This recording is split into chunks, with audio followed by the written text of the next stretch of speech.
Hi traders, this is a daily forecast on euro dollar. Today is Monday, November 8th. This video is brought to you by Finteria Markets. Please visit our website for more information about our company. You will find many interesting tools on the website, educational materials, and all the information on trading conditions. We offer one of the best spreads in the market, and our spread on euro dollar is below 0.1 pip most of the time. So let's start our analysis. I'm going to choose the service which is called Currency Strength.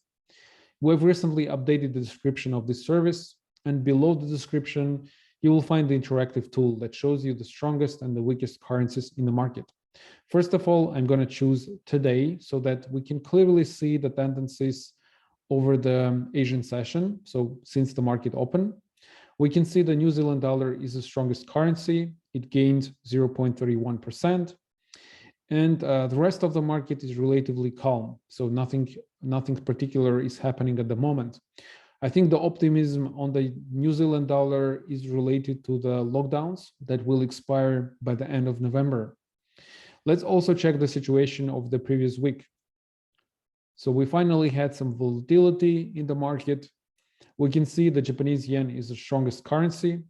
It gained over 1%. Two currencies were losers, the British pound and the Australian dollar, the yellow line and also the violet line on the chart. We had also a very interesting situation on the US dollar. It gained over 1%, but then its weakness faded last Friday. So let's talk about last Friday in more details. So we had a really strong job report. The NFP data showed that the economy created 531,000 jobs. The consensus value was 455, and there were some revisions to the previous months as well. So overall, we can say that the numbers were really strong. Unemployment rate ticked lower, so the expected value was 4.7. The previous months was 4.8%, and we got a really substantial improvement in the unemployment rate. So right now, the employment market is missing only 4 million jobs. And given the fact that there are early retirees, which approximately for about 3 million people who retired earlier. So by many measures, the employment market is very tight. So it's quite surprising that the Fed still wants to see a much stronger employment market. I think that the situation and the conditions of the economy have substantially changed, and we may never see a much tighter employment market. So I'm wondering when Fed will recognize this and when they actually will say that the employment mission, the employment target has actually met, and it's time to basically start increasing interest rates. So far we got a really strong job report, but there was a disappointment in the market. I think the main reason was related to the events that happened on November 4th. So let me remind you that the Bank of England disappointed the markets hugely. The market was expecting the interest rate hike, but they actually decided not to raise rates.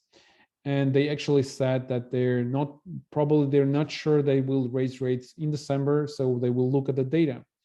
And as a result, there was a huge repricing of interest rate expectations. And this happened across all countries, different financial assets, and different maturities. So first of all, we can check the situation on the 10-year government yields. So we can see yields are falling 2 days in a row. So here, this bearish candle happened last Friday. And this is happening once again across all markets and all countries and all maturities. So here I have the yields for Canadian bonds. Here we can check the UK bonds. So we see this is happening across all the market. So the job data was not in the focus of the market. The market is right now repricing the expectations for the interest rates. So I think the yields needs to be followed very, very carefully. So once again, let me switch to the 10-year yields. Right now we see that they're below 1.5. I would actually wait until we see the turnaround in the yields so that the rally on the US dollar resumes. So right now I have an alert that is set at 160. I would actually really like to see that yields are growing, to see the US dollar appreciating further. And if we look at the long-term trend, here, like since the pandemic, yields were rising. Then in March 21, we had Delta variant that came basically to the world, and we saw this sharp correction in the yields. And then we had another phase of the growth. And right now, apparently, this is another phase when we see the yields going much lower. So for me, this is going to be one of key data that I'm going to follow.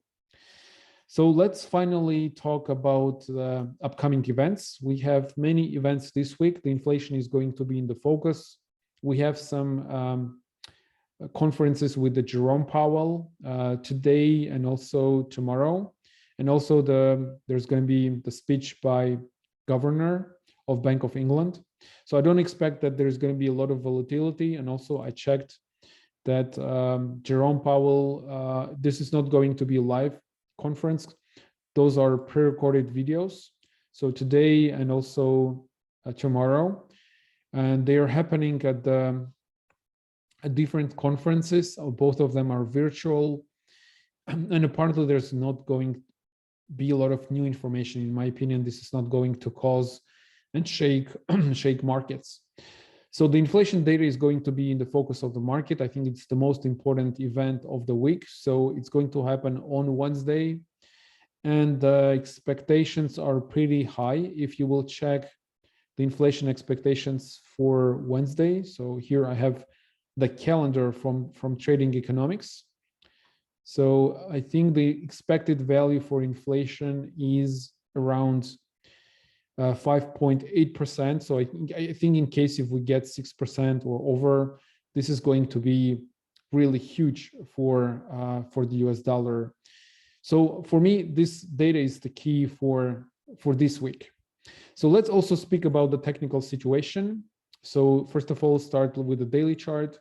So we see that as long as we're below this trend line, the green line that describes this trend, we need to consider short positions. So we failed to move to 115. So 115 is a pre-pandemic support level. Right now we're between two levels, 117 and 115. In my opinion, we may stay here a bit longer. So when the currency doesn't appreciate, doesn't rally on strong reports, strong economic data, for me, this is generally a bearish sign. So this means that we're not ready. We had many reasons to break 115, but this didn't happen. So in my opinion, we may potentially move even higher. The correction can be higher. We may move lower. So what I would suggest is actually to wait till liquidation phase. So let me show you what actually I mean.